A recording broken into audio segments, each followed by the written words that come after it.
हमारी हिस्ट्री जाननी है तो हमें टिकट का पैसा खर्चा करके थिएटर जाना पड़ता है।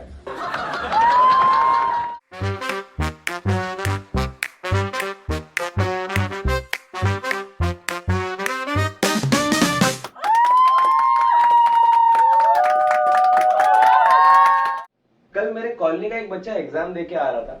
मैंने उसे पूछा कौन से सब्जेक्ट का एग्जाम था, तो बोला म्यूजिक। तो मैंने उसे पूछा थियरी था या ओरल,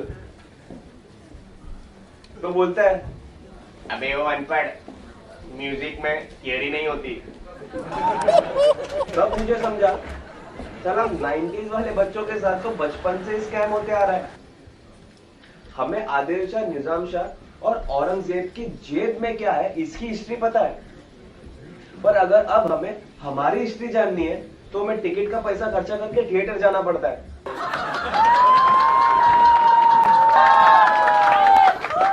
और इन छोटे छोटे स्कैमों के बीच एक स्कैम ऐसा था जो साल में सिर्फ एक बार होता था, वो था इंटर स्कूल एग्जीबिशन।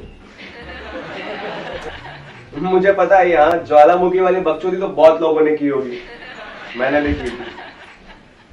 एक दिन कुछ अति उत्साहित टीचर मेरे पास आते हैं और मुझे कहा कि बेटा तुम जैसे होनहार स्टूडेंट ही बनेगा हमारा अगला बकरा इंटर स्कूल में बेइज्जती करवाने।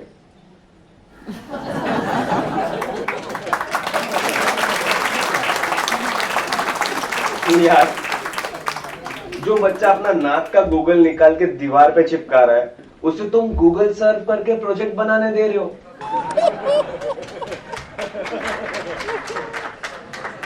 फिर क्या था, जी तो फटी पड़ी थी, पर मूंगे प्राणी की तरह बस करते गए जैसा उन टीचरों ने कहा। फिर पलक झपकते कुछ ही दिनों में मैं खड़ा था अपना ठेला लेके इंटर स्कूल एग्जीबिशन में। इतने में मुझे चश्मिश टकलू सर दिखाई दिया और उसने आके पूछा कि बेटा ये क्या है। ये सुनते ही मैं सुन्न हो गया, जैसे किसी ने बॉडी में एनेस्थीसिया ठोक दिया हो, क्योंकि यार ये तो स्क्रिप्ट में था ही नहीं।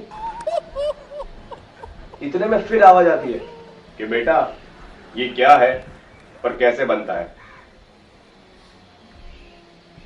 अब इसे कुछ तो जवाब देना ही था,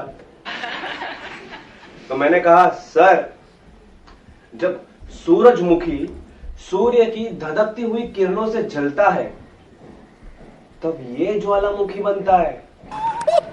ये सुनते ही उस सर ने मेरे स्कूल से जितने सर टीचर स्टूडेंट आए थे उन्हें बाइज्जत उस एग्जीबिशन के गेट से धक्के मार के बाहर निकलवाया।